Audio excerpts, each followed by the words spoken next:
할렐루야. 지난 시간 말씀드렸던 것 중에 약간 정리를 하자면은 이스라엘이 이제 블레셋의 심판을 통하여서 어땠습니까? 하나님께서 그들에게 심판을 허락하셨지만은 여전히 깨닫지 못했던 이스라엘에 대해서 제가 말씀을 드렸습니다.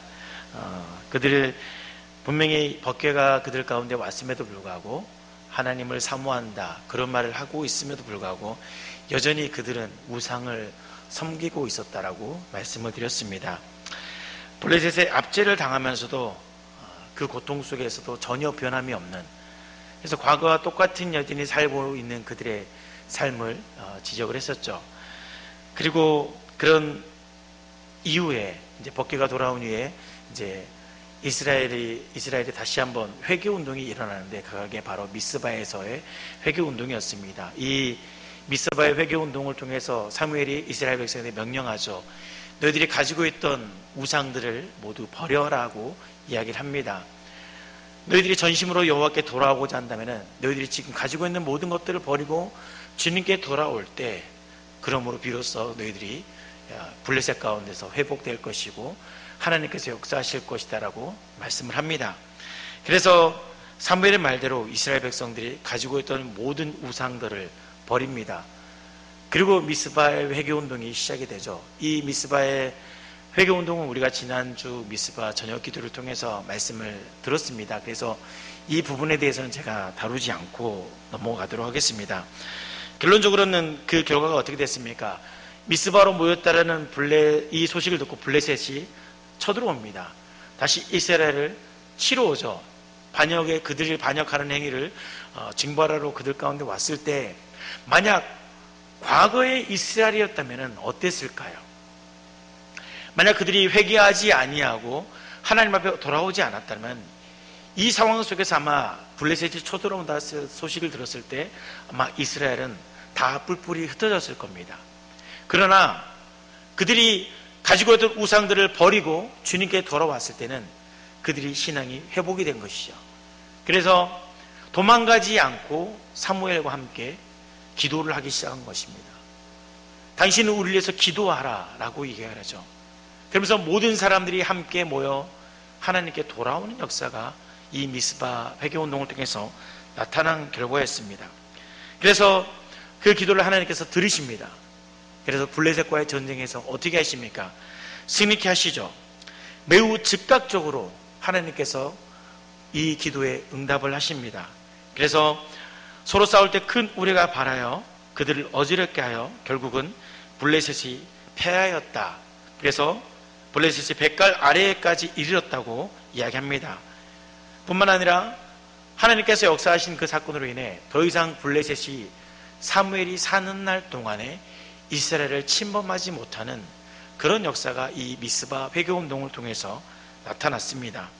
그들이 잃어버렸던 영성을 회복하고 하나님께 돌아오자 하나님께서 이 회개운동을 통해서 역사하셨다는 사실이죠. 우리가 지난 한 주 동안 매일 저녁마다 이 미스바 기도회를 통해서 하나님께 부르짖었습니다. 이 부르짖음이 하나님께 응답되었고 하나님의 역사가 우리 가운데 나타날 줄 믿습니다. 아멘. 우리가 기도했던 모든 문제들이 하나님께서 이미 보고 계셨던 것이고 이미 그 응답을 우리에게 주셨다는 사실을 믿습니다. 이제는 우리가 그 믿음을 가지고 더욱 주님께 나아가면 되는 것이고 하나님의 일하실 것을 기대하면 될 줄 믿습니다.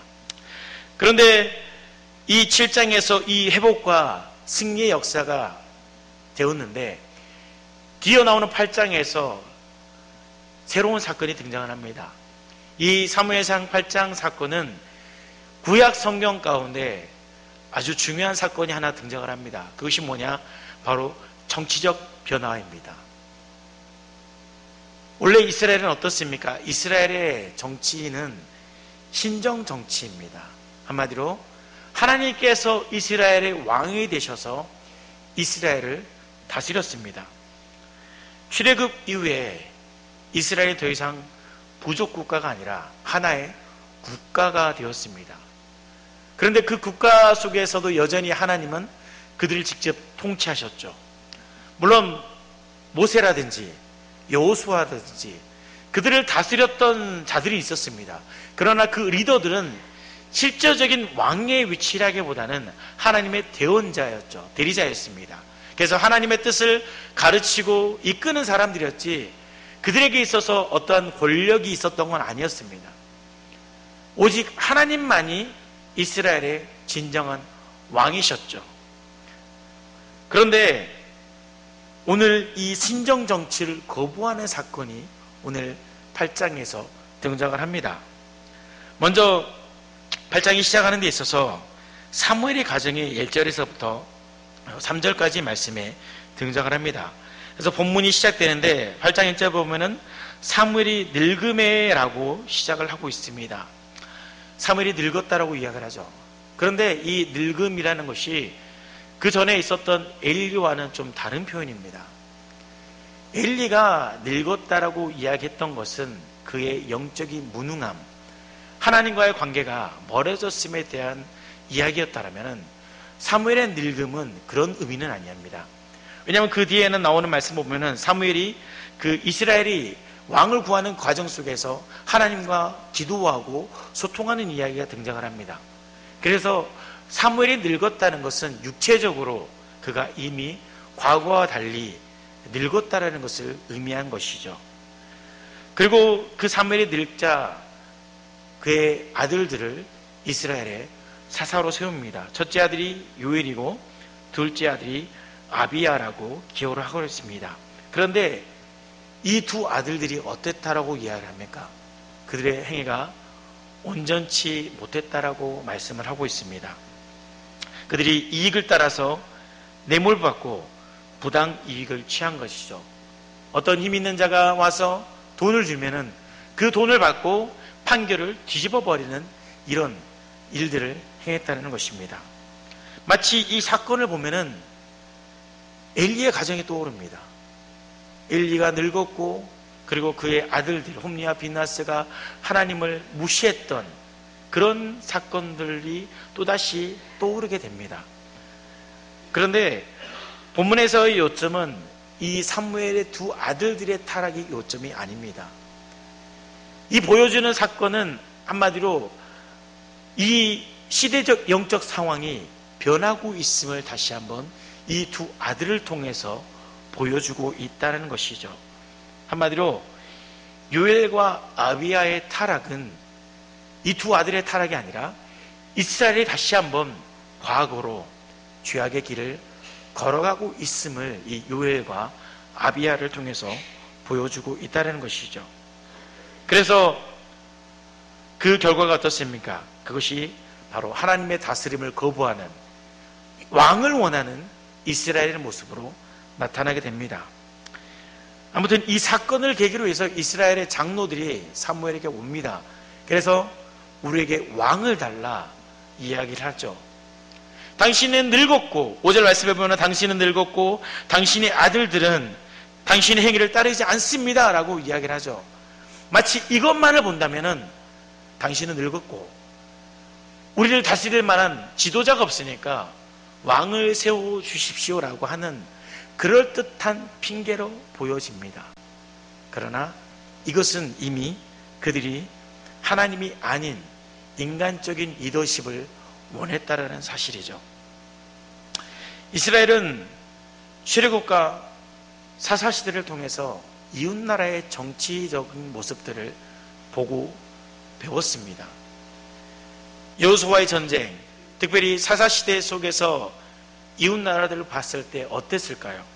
그들의 강력한 나라들을 보면서 그 나라의 정치적인 모습들을 보았습니다. 그 결과가 어땠냐면은 그들에게는 한마디로 강력한 왕이 있었다라는 것이죠.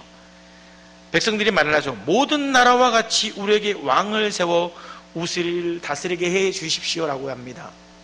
가만히 살펴보니까 자신들이 이방 나라에 침략을 당했던 이유가 무엇이냐라는 것이죠.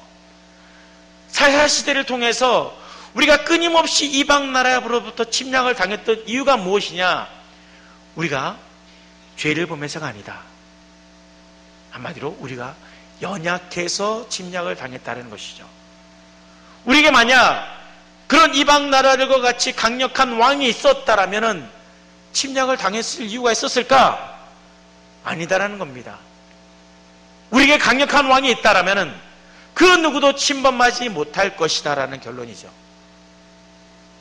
애굽이 그 당시에는 어떻습니까? 가장 강력한 왕이었습니다. 이집트에 있는 그 바로 왕, 그 바로 왕 같은 국력이 우리에게 있다라면은 우리는 가나안 땅에서 더 이상 침략을 당하지 않고 강력한 나라로 세워지지 않을까라고 생각을 했다는 것이죠. 이 말의 뜻을 뒤집어 보면은 하나님이 더 이상 필요 없다는 것입니다. 그들을 다스리고 이스라엘의 보호자가 되셨다는 것은 오직 하나님이시죠. 하나님의 계심으로 이스라엘이 존재했습니다. 그러나 그들은 더 이상 하나님이 아닌 인간적인 왕, 인간적인 방법을 통해서 자신들 스스로의 일들을 행하고 싶다라는 것이죠. 그들의 요구를 들은 사무엘이 어땠습니까? 기뻐하지 않았다라고 이야기를 합니다. 그러나 보다 정확한 것은 그들이 말하는 것이 악했다라고 이야기하는 것입니다. 이것이 바로 죄악이다라고 이야기를 하는 것이죠. 사무엘에게 있어서 이스라엘의 요구는 정말 가슴이 무너지는 요구였을 겁니다. 블레셋 전쟁 후에 몇십 년 동안 이스라엘을 다스렸습니다. 그리고 하나님의 말씀을 가르쳤죠. 당연히 그들의 요구가 부적절하다는 것을 알고 있었습니다. 어떻게 너희가 하나님을 배신하느냐? 너희들이 블레셋 그 압제 속에서 이겼던 것들을 잊었느냐? 과거에 너희들이 어떻게 하나님께 돌아왔는 것을, 그 미스바의 회개운동을 잊었느냐? 어쩌면 하나님의 그 마음을 가지고 사무엘이 이스라엘을 향하여 말할 수도 있었을 겁니다. 그러나 사무엘은 그렇지 않고 하나님께 기도를 합니다. 하나님께 나아가서 다시 한번 정말 화가 나는 상황이었지만은 하나님께 나가서 도대체 이 상황을 어떻게 해야 될지 하나님께 묻게 되는 것입니다. 그 기도 속에서 하나님께서 응답을 하시죠. 하나님께서 사무엘에게 뭐라고 하십니까? 하나님은 사무엘에게 너를 버림이 아니라고 먼저 말을 합니다. 어쩌면 사무엘은 버려지는 느낌을 받았을지도 모릅니다. 당신은 늙었습니다. 당신의 자녀들은 왕이 우리를 다스릴 수 없는 사람들입니다. 내가 정말 이만큼 헌신했는데, 이만큼 너희들을 가르쳤는데 어떻게 나에게 이런 말을 할 수 있을까? 변화될 줄 알았고 그들이 신앙을 따라 살 줄 알았는데 오히려 왕을 요구하는 그들의 모습을 바라보고 사무엘은 내가 정말 했던 일들이 아무 소용이 없었을까? 내가 이들을 가르쳤던 것이 아무런 소득이 없는 걸까? 라고 느꼈을지 모릅니다. 그런 사무엘에게 말하는 것이 너희를 버린 것이 아니다라고 이야기를 하십니다. 그러면서 하는 말씀이 뭐라고 합니까? 나를 버렸다, 하나님을 버렸다라고 이야기를 하고 있습니다. 이스라엘의 왕의 요구는 다시 말씀드리면 하나님의 통치를 거부하고 내가 왕이 되겠다, 내가 내 뜻대로 살아가게 하겠다라는 사사시대의 그 모습들과 똑같은 이스라엘의 요구 조건이었다는 것이죠. 그러면서 하나님은 사무엘에게 이야기하십니다. 그들에게 왕을 세워달라, 그들이 원하는 대로 해달라는 것이죠. 그러면서 말씀하시기를 대신에 왕의 제도에 관해서 설명하게끔 하십니다. 이 왕정제도에 대해서 말씀드리면은 징직권과 또 관료제도, 그리고 재산권, 권력남용에 관한 이야기들을 하고 있습니다. 먼저 징직권을 얘기하면은 왕정시대 이전에는 상비군 제도가 없었습니다. 그래서 그전에는 전쟁을 어떻게 합니까? 필요에 따라서 아무나 농민들이 나와서 전쟁을 했던 상황이었습니다. 그런데 왕정시대가 시작이 되면은 이제 상비군을 마련을 하는 것이죠. 그런데 이 상비군을 어떻게 마련하냐? 강제적이라는 것이죠. 왕이 너희들의 아들들을 강제로 끌어다가 전쟁에 사용할 것이다 라는 것입니다. 데려다가라는 말로 본문은 이야기하고 있는데 정확한 말은 붙잡아서라는 의미입니다. 한마디로 강제성을 가지고 너희들의 아들들을 끌어다가 군인으로 쓸 것이다 라는 것이죠. 그리고 나오는 제 말씀이 이제 관료제도입니다. 이것은 오늘날 우리가 생각하는 이 관료제도가 아닙니다. 뭐 행정부, 법무부 그런 관료제도는 생각하시면 안 됩니다. 본문에서 말하는 관료제도는 뒤에 보면은 어떤 말을 합니까? 12절에 보면 너희의 아들들을 천부장과 50부장을 삼을 것이며 자기 밭을 갈게 하고 자기 추수를 하게 할 것이며 자기 무기와 병거와 장비를 만들게 할 것이며, 그 다음에 13절에 그가 또 너희의 딸들을 데려가 향료를 만드는 자와 요리하는 자, 떡 끓는 자로 삼을 것이다 라고 말씀을 하고 있습니다. 한마디로 너희들의 자녀를 끌어다가 밭을 갈게 하고 추수하게 하고 향료나 요리 만드는 사람, 왕이 쓰고 싶은 대로 노예를 만든다는 것입니다. 놀이개로 만든다든지 노예로 만든다든지 이런 식의 행동을 하게 될 것이다라는 것이죠. 오직 누구를 위해서? 왕의 만족을 위해서 이런 일을 행하게 될 것이다라는 것입니다. 온갖 고역을 시키면서 그들을 자신의 마음대로 사용할 것이다. 이것을 바로 은유적으로 표현한 것입니다. 그 다음에는 재산권이죠. 그들의 관료들에게 왕이 재산을 나눠줄 것이다 라고 이야기를 하지만은 더 나아가서는 왕에게 소득의 10분의 1을 가질 권한이 있다는 것이죠. 그런데 이 10분의 1을 어떻게 할 것이냐? 바로 강제적으로 빼앗을 것이라는 것입니다. 그리고 마지막으로 나오는 것이 무엇이냐? 권력 남용이라는 것입니다. 왕으로서 자신의 사력을 채우기 위해서 마음대로 나라를 다스리고 너희들을 핍박하고 노예로 삼을 것이다 라는 것입니다. 그럼에도 너희가 이런 왕을 원하느냐라고 묻는 것이죠. 이런 이야기를 쭉 하는데 백성들이 어떤 반응을 합니까? 19절에 말하기를 백성이 사무엘에게 말 듣기를 거절하여 아닙니다, 우리에게 왕을 주십시오. 듣기 싫다는 것이죠. 이런 말 저런 말 해도 소용이 없습니다. 우리에게 필요한 것은 오직 왕이다라는 것입니다. 이스라엘은 그 앞서 블레셋의 억압을 통해서 하나님께 부르짖었습니다. 그리고 회개운동을 통해서 그들이 구원을 받았습니다. 하나님을 섬기지 않았고 우상을 섬겼던 그런 과거의 삶을 정산하고 하나님께 돌아왔던 것이 바로 미스바의 회개운동이었습니다. 그러면서 그들은 입술로 고백했습니다. 하나님, 우리가 하나님 앞에 죄를 지었습니다 라고 했죠.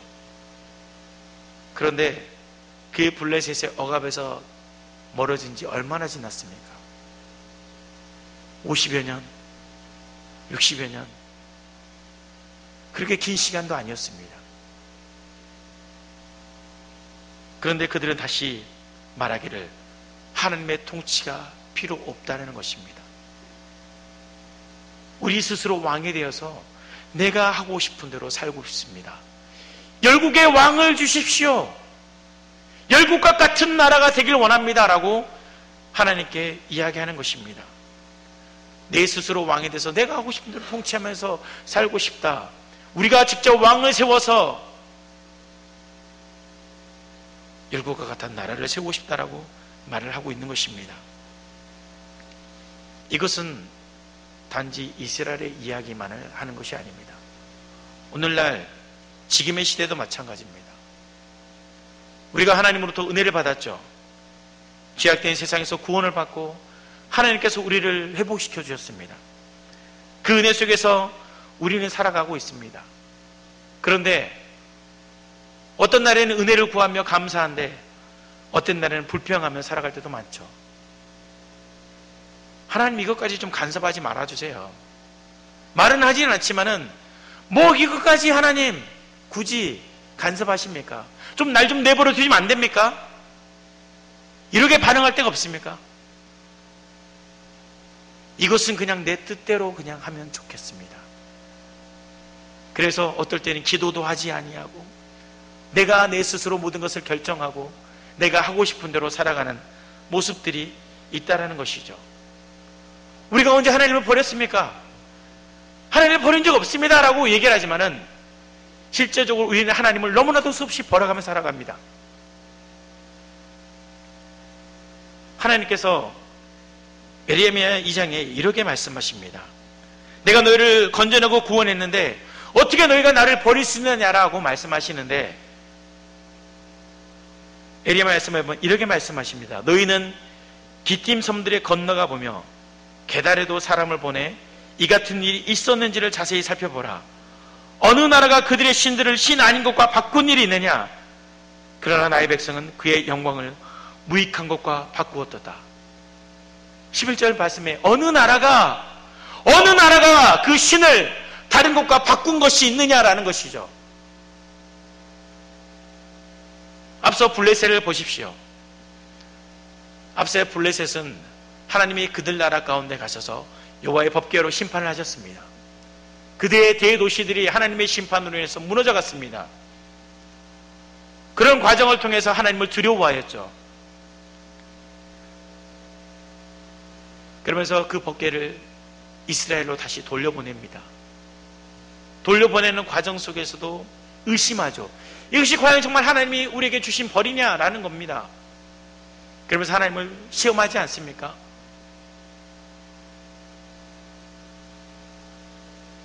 결론적으로는 하나님께서 그들 가운데 벌을 내셨다는 것을 보게 됩니다. 그렇다면 그들이 과연 그들이 섬기는 선들을 버리고 주님께 돌아왔습니까? 돌아왔습니까? 아니요, 그들은 돌아오지 않았습니다. 이것은 하나님이 내린 심판이지만은 우리의 섬기는 신보다 더 강한 신일지 모르지만은 우리가 섬기시는 그들이 섬겼던 신들이었습니다. 하나님께 돌아오지 않았습니다. 하나님 말씀하신 게 이겁니다. 이방의 모습들을 바라보라. 이방들도 그들의 신을 끝까지 섬긴다. 버리지 않는다. 그런데 하물며 너희 이스라엘은 어떠냐? 수없이 바꾼다는 것입니다. 자꾸 무익한 것, 세상에 헛된 것, 그들과 나를 자꾸 바꾸어내고 있다라고 하나님은 이야기하고 있습니다. 우리는 과연 하나님을 버리지 않았습니까?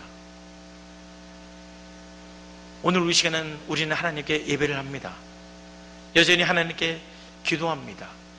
그러면서 말을 하죠. 우리는 하나님을 결코 버린 적이 없습니다. 떠난 적이 없습니다. 라고 말을 합니다. 그러나 하나님은 우리에게 말씀하십니다. 나를 섬기지 않는 것, 그것이 나를 버린 것이다 라고 말씀하고 있습니다. 우리는 여전히 우리가 원하는 것을 섬기고 우리가 원하는 것을 행해서 살아가는 사람들입니다. 돈이나 결혼이나 직장이나 여러 가지 주위의 환경들에 의해서 그것들이 나의 우상이 되고 그것들을 쫓아가고 그것들을 섬기며 살아가고 있습니다. 이것이 바로 하나님을 버리는 행위라는 것이죠. 이것을 보고 하나님께서 우리에게 너희가 나를 버렸다라고 이야기하고 있는 것입니다. 만약 부자 소년과 같이 예수님께서 모든 것을 버리고 나를 따라오라 말씀하셨을 때 과연 몇 명의 사람들이 따를 수 있을까요? 이 시대에 예수님께서 우리 가운데 오셔서 네가 모든 것을 버리고 나를 따르라 말씀하실 때 과연 우리가 가지고 있는 것들을 모두 버리고 따를 만한 사람이 얼마나 되겠습니까? 내 삶의 방식을 고집하면서 하나님을 버리지 않았다라고 이야기하고 있는 이 시대에 많은 사람들이 있습니다. 하나님을 버림으로 살아가는 그들에게 임하는 결과가 어떻습니까? 바로 뒤에 나오는 왕의 제도입니다. 그들은 왕을 세우기만 하면 강해질 줄 알았습니다. 자유할 줄 알았습니다. 그러나 어떻게 되죠? 이 왕의 제도와 마찬가지로 그들이 모든 것을 바쳐야만 했습니다. 선한 왕이 있었으면 모르지만 그렇지 않는 왕들도 있지 않습니까? 그런 왕이 설 때마다 나라가 무너져가고 빼앗기고 더 억압과 핍박을 당해야만 했던 것이 왕의 제도였습니다. 그런 이스라엘 향하여 하나님께서 말씀하시는 것이 18절에 이렇게 말씀하시죠. 그날에 너희는 너희가 택한 왕으로 말미암아 부르실 때 그날에 여호와께서 너에게 응답하지 아니하시리라. 이게 가장 큰 하나님의 심판입니다. 너희들이 아무리 하나님께 나와서 너에게 나와서 부르짖더라도 나는 응답하지 않겠다라고 선언하시는 것이죠. 그럼에도 불구하고 그들은 끝까지 왕을 원했습니다. 아니요, 우리는 왕이 필요합니다. 우리에게 왕을 주십시오. 열국과 같은 왕을 달라고 요구했다는 사실입니다. 그렇다면 우리의 왕은 누구실까요? 물론 이 질문에 다 말씀하시기를 예수님께서 우리의 왕이십니다 라고 이야기하십니다. 그런데 정말 예수님께서 여러분의 왕이 되십니까? 우리는 우리 마음대로 보좌를 만들어 놓고 그 보좌 위에 내가 앉아있는 경우가 참 많이 있습니다. 여러분 사형리 전도를 많이 해보셨죠? 사형리 전도 가운데 나타나는 그림이 하나가 있습니다. 어떤 그림이죠? 원 안에 의자의 모습이 있습니다. 한번 그림을 보여주시면은 네. 하나의 그림은 원이 있고 그 안에 의자가 있습니다. 그 위에 누가 있죠? 나라는 사람이 있습니다. 십자가는 어디 있죠? 원 밖에 있다는 것이죠. 또 하나의 그림은 원 안에 의자가 있고 그 의자 위에 십자가가 있으며 나는 내려앉아 있습니다. 이것을 가지고 여러분들 전도를 많이 해보셨잖아요. 그리고 저 점들에 관해서도 이야기하셨죠. 이것이 무엇입니까? 인생을 가리키는 거잖아요. 여러분의 인생의 주인이 누구냐라는 것입니다. 많은 사람들이 이곳을 통해서 나의 주인은 예수님입니다, 내 보좌에는 예수님이 앉아있습니다 라고 고백을 하고 있지만은 정말 주님을 저 보좌 위에 앉혀놓고 우리가 살아가고 있느냐라는 것이죠. 내 뜻입니다. 실상은 저 의자에 우리 자신이 앉아있을 때가 너무나도 많이 있습니다. 자신이 주인이 되어서 내가 하고 싶은 대로 결정하고 내가 살고 싶은 대로 살아가는 경우가 너무나도 많다라는 것입니다. 우리가 예수님을 믿는 그 순간부터 예수님께서 우리의 주인 되시고 우리의 왕이 되십니다. 우리는 예수님을 따라서 예수님이 명령하신 그 삶을 살아가는 것이 우리의 삶의 모습이며 인생입니다. 우리는 결코 두 주인을 섬기고 살아갈 수 없죠. 그런데 자꾸만 하나님을 버리고 주님을 버리고 내가 주인이 돼서 아니면 세상의 것들이 주인이 돼서 살아가는 경우가 너무나도 안타깝게만 많다는 것입니다. 지금 이 순간에도 많은 사람들이 어쩌면은 그렇게 살고 있는지 모릅니다. 주님 잠시 의자에 내려와 주실래요? 제가 잠깐 의자에 앉아야 되겠습니다.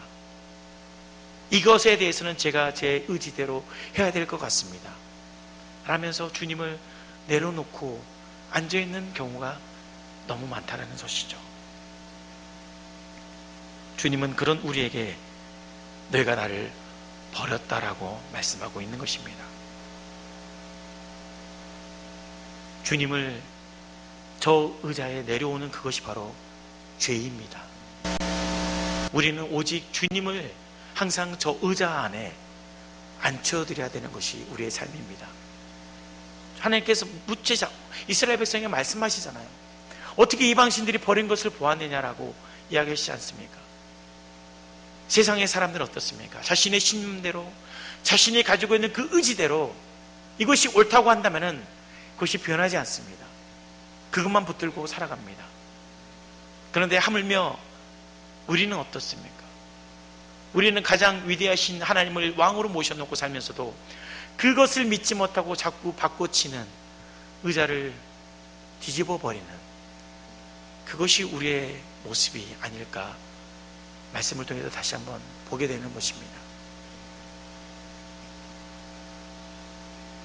그 결과 하나님께서 말씀하시는 것이 너희가 아무리 간절히 찾더라도 나는 그 찾음에 응답하지 않겠다라고 말씀하셨다는 것이죠. 오늘 우리가 말씀을 통해서 다시 한번 깨닫게 되는 것은 우리의 왕은 예수님이시고 우리는 주님을 떠나서는 살 수 없다는 사실입니다.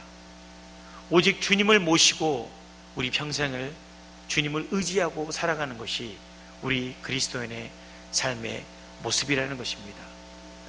이스라엘은 정말 회개 가운데 회복이 되었습니다. 하나님의 은혜를 깨달았죠.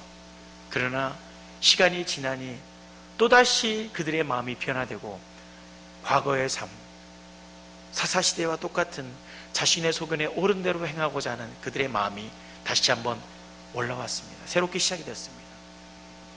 행여나 지금 우리가 은혜를 받고 하나님을 왕으로 모시고 살아가고 있는데 행여나 주님 잠시 내려와 주세요라는 그런 일들이 우리 안에 없기를 다시 한번 주의 이름으로 축복드립니다. 하나님을 왕으로 모시고 살아가시길 바랍니다. 하나님을 진정한 여러분의 인생의 주인으로 모시고 주님의 뜻이 무엇인지를 기도하시고 또 순종하며 살아가시길 바랍니다. 그때 하나님께서 말씀하시죠. 내가 그 어떤 상황에서도 너희들의 기도 가운데 응답하시겠다라는 것입니다. 뒤집어 말하면은 내가 너의 필요에 따라 일하겠다라고 말씀하시는 거죠. 그러나 그렇지 않을 경우는 내가 너의 기도에 응답하지 않겠다라고 말씀하시는 겁니다. 오늘 우리 다시 한번 기도하면서 주님을 우리의 진정한 왕으로 모시겠습니다. 주님의 뜻을 따르겠습니다라고 기도하시는 우리 성도님 되시기를 주의로 축복합니다. 기도하겠습니다. 살아계신 하나님 감사합니다. 주님은 우리의 왕이 되십니다. 주님께서 우리를 다스려 주시고 오직 주님만 우리의 모든 것들을 살펴주신다는 사실을 믿고 우리가 주님을 우리의 인생의 의자에 앉히고 살아가시도록 도와주시옵소서. 우리 안에 있는 수많은 것들, 우상들이 가득합니다. 하나님, 행여나 그것들이 우리의 마음을 사로잡아 주님보다 더 소중히 여기거나 주님의 그 의자를 내 자신이 스스로 앉아있는 그런 죄를 범하지 않도록 도와주시고 우리가 끝까지 주님을 의지하며 우리의 인생에서 주님의 역사하심을 경험할 수 있는 우리 성도님 될 수 있도록 주여 축복하여 주시옵소서. 감사드리며 예수 그리스도를 기도합나이다. 아멘.